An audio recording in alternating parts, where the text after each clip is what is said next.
بسم اللہ الرحمن الرحیم جی ناظرین محترم، آج ہم اپنی زبردست کہانی لے کر آئے ہیں۔ انشاءاللہ آپ یہ کہانی سنیں گے تو آپ کو مزہ آئے گا۔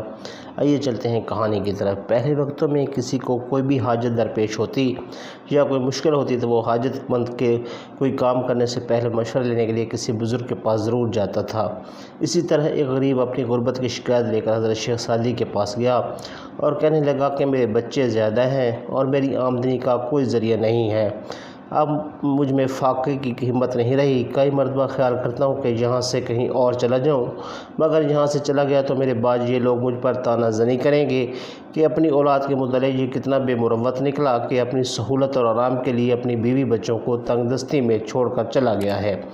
آپ ہی کوئی مشورہ دیں، آپ تو علم حساب کے ماہر ہیں، مجھے کسی بادشاہ کی نوکری میں دے دیں، آپ کا احسان ہوگا۔ حضرت شیخ سعدی نے ان سے کہا، بادشاہ کی نوکری کے دو رخ ہوتے ہیں، اول رزق کی امید اور دوم جان کو خطرہ۔ عقل مندوں کی رائے کے مطابق رزق کی امید پر جان کو خطرے میں نہ ڈالو۔ اس شخص نے کہا، شیخ میرے سوال کا جواب نہیں، آپ کو میرے دکھوں کا اندازہ نہیں ہے، میں خیانت نہیں کروں گا تو بادشاہ مجھ پر غصہ ہوگا۔ تو شیخ سعدی نے اسے ایک لومڑی کا قصہ بیان کیا کہ ایک لومڑی کو بھاگتے دیکھ کر لوگوں نے پوچھا کہ تجھے کیا مصیبت آن پڑی کہ تو اتنا دوڑ رہی ہے؟ تو اس نے کہا کہ میں نے سنا ہے شیر کو بیکار میں پکڑ رہے ہیں۔ لوگوں نے کہا، تیری شیر سے کیا نسبت؟ لومڑی نے کہا کہ چپ رہو، اگر حادثوں نے دشمنی میں کہہ دے کہ یہ شیر کا بچہ ہے تو پھر میرا کیا بنے گا اور مجھے کون چھڑائے گا؟ اے دوست، بے شک تو دیانتداری کے ساتھ کام کرے گا، مگر ان حادثوں کا کیا جو بادشاہ کے سامنے تیری جھوٹی شکایت کریں گے؟ تیرے حق میں کوئی بولنے والا نہ ہوگا، لہذا تیرے لیے بہتر ہے کہ تو روکھی سوکھی کھا کر گزارا کر، بادشاہ کی ملازمت کا خیال دل سے نکال دے۔ شیخ سعدی کی باتیں سن کر وہ شخص غصے میں آ گیا، چنانچہ شیخ سعدی نے اس کو بادشاہ کی نوکری میں دے دیا۔ وہ غریب کچھ عرصہ میں اپنی محنت اور قبولیت کی بدولت ترقی کرتا ایک بڑا افسر بن گیا، اور پھر ایک وقت ایسا ہے کہ وہ بادشاہ کے خاص مقرر بندوں میں شامل ہو گیا۔ پھر کچھ عرصہ بعد شیخ سعدی کچھ دوستوں کے ہمراہ حج کے لیے چلے گئے۔ جب حج کی شان سے لوٹے تو وہ شخص پھر پھٹے پرانے کپڑوں میں تھا۔ اس کی حالت دیکھی تو شیخ نے حیرت کا اظہار کیا اور پوچھا، تیرے ساتھ کیا ہوا ہے؟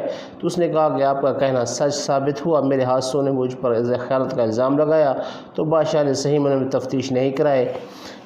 میرے تمام رفقا دینا سعدی سچ بولنے سے ڈرتے تھے، لہذا خاموش رہے، تمام پرانے تعلقات کو نظر انداز کر دیا۔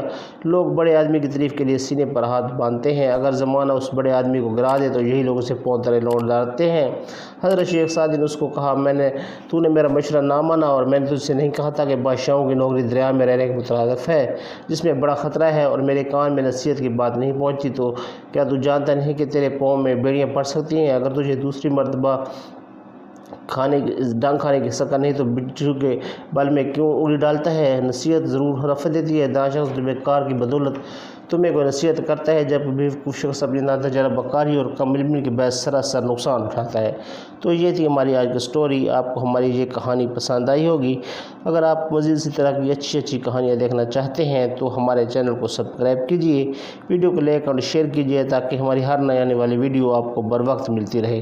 اس کے ساتھ ہی ہم آپ سے اجازت چاہیں گے، بہت جلد ایک نئی کہانی میں لے کر آپ کی خدمت میں دوبارہ حاضر ہوں گے۔ تب تک ہمیں دیجیے اجازت، اپنا اور اپنے پیروکار کے ڈھیر سارا خیال۔ اللہ حافظ۔